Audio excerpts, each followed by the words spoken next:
श्री राम ज्योतिष India YouTube channel में सभी ज्योतिष प्रेमियों का स्वागत है।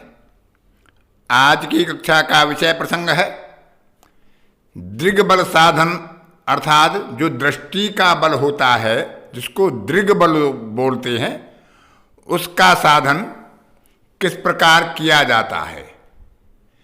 दृष्टि पूर्ण दृष्टि होती है, एक पाद दृष्टि होती है, द्विपाद दृष्टि होती है और त्रिपाद दृष्टि भी होती है। और मंगल, शनि और गुरु की विशेष दृष्टियां भी होती हैं। अतः सप्तम दृष्टि यदि किसी की बनती है तो उसे पूरा बल मिलता है, और यदि त्रिपाद दृष्टि पड़ती है तो वह 75% होती है, द्विपाद दृष्टि 50% होती है और एक पाद दृष्टि 25% होती है। तो दृग्बल साधन में हम ग्रहों के अंशों के आधार पर उसकी दृष्टि का बल देखेंगे कि जो देखने वाला ग्रह है उसको दृष्टा ग्रह बोलते हैं, और जिसको देखा जा रहा है, जिस पर दृष्टि पड़ रही है, जिसे दृष्टि का बल प्राप्त हो रहा है, उसे दृश्य ग्रह कहेंगे। और उनके एक गणना के आधार पर दृष्टि का बल निकालेंगे हर ग्रह का, उस पर कितना बल पड़ रहा है दृष्टि के द्वारा। और उसके बाद जो पाप ग्रहों की दृष्टि है और शुभ ग्रहों की दृष्टि है, उसमें अंतर करेंगे। यदि पाप ग्रहों की दृष्टि अधिक है तो वह ऋणात्मक दृष्टि होगी, यदि शुभ ग्रहों की दृष्टि का योग अधिक है तो वह धनात्मक होगी। युद्ध बल के अलावा एक यह ऐसा बल होता है जो ऋणात्मक भी होता है और धनात्मक भी होता है। अन्य बल या तो धनात्मक होते हैं अथवा शून्य होते हैं, वह ऋणात्मक नहीं होते हैं, लेकिन दृष्टि बल ऋणात्मक भी होता है। तो इस विचार पर इसकी आज की कक्षा में गणना का विषय देखेंगे। उदाहरण कुंडली पर उदाहरण के साथ उस पर विचार करेंगे। दृष्टि बल या दृग्बल की गणना के लिए पहले हमें दृष्टि केंद्र का ज्ञान करना होता है। दृष्टि केंद्र का ज्ञान करने के लिए जो दृश्य ग्रह है उसके भोगांश में से दृष्टा ग्रह के भोगांश को घटाते हैं और सभी ग्रहों का प्रभाव देखते हैं कि उसका दृष्टि केंद्र कितना आता है। जब दृष्टि केंद्र हमारे पास आ जाता है तो फिर हम उसके आधार पर दृष्टि मूल्य का निर्धारण करते हैं। दृष्टि केंद्र यदि 30 अंश से कम होता है तो दृष्टि मूल्य 0 होता है। दृष्टि केंद्र यदि 30 अंश से 60 अंश तक होता है तो दृष्टि केंद्र में से 30 अंश घटाकर उसमें 2 का भाग करके हम दृष्टि मूल्य का साधन कर लेते हैं। दृष्टि केंद्र 60 से 90 अंश तक आएगा तो दृष्टि केंद्र में से 60 घटाएंगे और उसमें 15 जोड़ देंगे तो दृष्टि मूल्य निकल आएगा। 90 से 120 अंश के मध्य में दृष्टि केंद्र आता है तो 120 में से दृष्टि केंद्र को घटाएंगे, उसमें 2 का भाग देंगे और फिर 30 जोड़ देंगे, दृष्टि मूल्य आ जाएगा। 120 से 150 अंश के मध्य यदि दृष्टि केंद्र होता है तो 150 में से दृष्टि केंद्र को घटाकर हम दृष्टि मूल्य ज्ञात कर लेंगे। 150 से 180 अंश के मध्य में यदि दृष्टि केंद्र होगा तो दृष्टि केंद्र में से 150 घटाएंगे और जो मान आएगा उसका दुगुना कर देंगे, 2 की गुणा कर देंगे और दृष्टि मूल्य लिख लेंगे। 180 से 300 अंश के मध्य में यदि दृष्टि केंद्र का मान आता है तो 300 में से दृष्टि केंद्र को घटाएंगे, जो मान आएगा उसमें 2 का भाग देंगे और दृष्टि मूल्य ज्ञात कर लेंगे। यदि अंतर 300 से 360 के मध्य आता है तो दृष्टि मूल्य 0 होगा। घटाने के लिए इसमें यदि संख्या नहीं घटती है, यानी दृश्य ग्रह के भोगांश कम होते हैं, तो उनमें 360 जोड़कर हम दृष्टा ग्रह के भोगांशों को घटाते हैं और इस प्रकार इस क्रिया को करने के बाद हम दृष्टि केंद्र ज्ञात कर लेंगे और दृष्टि केंद्र के बाद दृष्टि मूल्य ज्ञात कर लेंगे। इन दृष्टि मूल्यों के आधार पर हम शुभ और पाप ग्रहों की दृष्टि मूल्य का योग करेंगे, पाप ग्रहों की दृष्टि मूल्य का योग अलग करेंगे, शुभ ग्रहों की दृष्टि मूल्य का योग अलग करेंगे और उनका जो अंतर आएगा उसमें 4 का भाग देकर हम दृष्टि बल का साधन कर लेंगे, वह ऋणात्मक हो अथवा धनात्मक हो।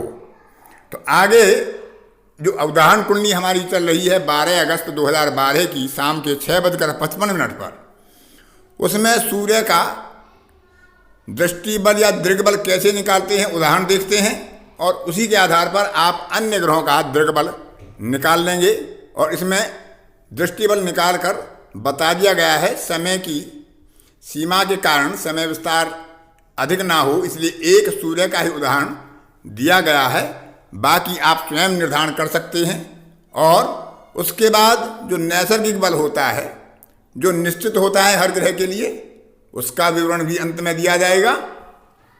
तो अब देखते हैं उदाहरण के आधार पर जो सूर्य के दृष्टि बल का निर्धारण किया गया है। तो उदाहरण कुंडली के आधार पर सूर्य का दृष्टि मूल्य साधन करने के लिए सूर्य में से चंद्रमा को हीन किया। तो सूर्य के जो भोगांश हैं 116.20, उनमें से चंद्रमा के 56.37 भोगांश को घटाया तो 59.43 भोगांश आता है। क्योंकि 30 के और 60 के मध्य में है इसलिए दृष्टि केंद्र में से 30 को घटाएंगे तो हमें 29.43 प्राप्त होता है। उसमें 2 का भाग करेंगे, 14.71 चंद्रमा का दृष्टि मूल्य आता है। इसी प्रकार मंगल का दृष्टि मूल्य निकाला है तो गणना करके आपके सामने लिखा हुआ है और नियम आपको पीछे बताया गया है कि इसमें से 116.20 में से 179 भोगांश मंगल के घटाई। तो क्योंकि यह घटेंगे नहीं इसलिए 360 जोड़कर घटाया तो 297.20, क्योंकि यह 180 से 300 के मध्य में है। तो इसमें 300 में से 297.20 को घटाया तो 2.80 आया और उसमें 2 का भाग दिया तो 1.40। सूर्य और बुध का अंतर 17.34 आता है जो 30 अंश से कम है, इसलिए यहाँ दृष्टि मूल्य 0 होगा। इसी प्रकार गुरु का निकाला है जो 23.14, शुक्र का निकाला है तो 7.64 और शनि का निकाला है तो 47.47।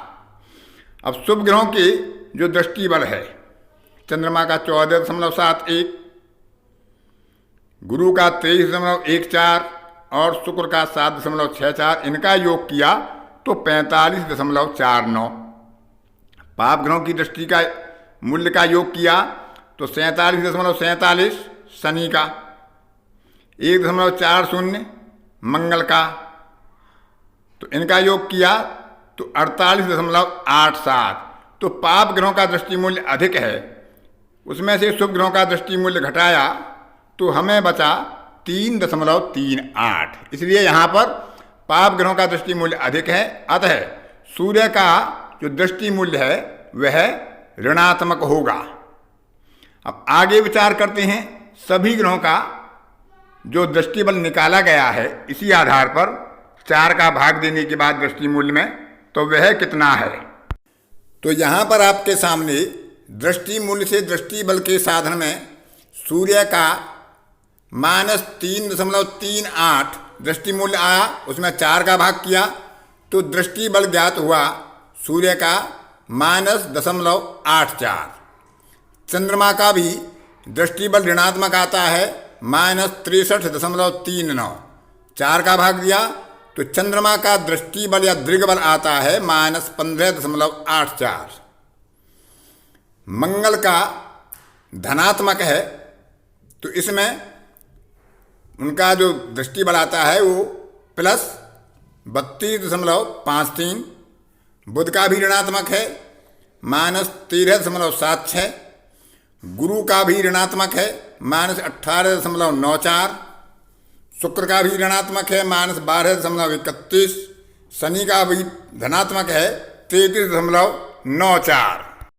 दृष्टि बल का साधन करने में एक विशेष ध्यान हमें और रखना पड़ेगा।